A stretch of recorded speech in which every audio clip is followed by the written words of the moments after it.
Assalamualaikum warahmatullahi wabarakatuh. My name is Satya Islami. I want to explain to you about the topic of descriptive text, and the topic is about what life can look like after the COVID-19 outbreak. Governments around the world have been forced to take strong measures to slow the spread of COVID-19. But the impact of the virus may last longer than the others in place now. Experts say that COVID-19 will continue to circulate for another year or two. Until scientists can find a cure or vaccine, coronavirus will remain a threat. Social distancing could be the new norm, with the knowledge that coronavirus will circulate long past the outbreak. Habits people are developing now in response to stick around. More meetings could be digital, and physical touch could become more taboo to some groups. Class inequality may become more extreme. Unfortunately, experts agree that the poorest and more vulnerable groups will suffer the coronavirus crisis more than their privileged peers, and that the disparity could continue into the future. No work, no travel, and no social interaction.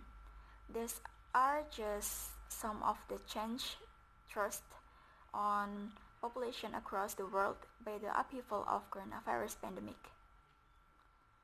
While the partial easing of restriction in countries such as the Netherlands and the UAE has sparked optimism that the world could be gradually returning to normal. Scientists have warned is it too early to welcome the beginning of the end of coronavirus.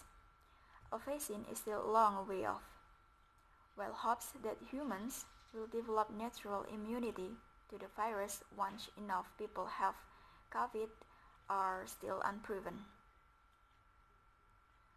And even the world does manage to achieve mass immunity to the virus, the impact of the pandemic has been too severe that some things may never return to how they were before.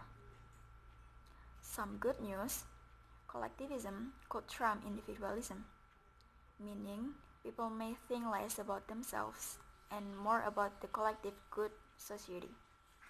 Individualism may have helped spread the coronavirus, with more people only considering their own well-being rather than groups more vulnerable than them. But some experts say that the crisis could inspire people to come together, especially when it comes to demands for public service like healthcare. In the future, we will dial in the right level of caution and health measures. Right now, experts are still figuring out the virus, and we are taking drastic measures to protect ourselves. At some point, we will figuring out what works and what doesn't instead of living in fear.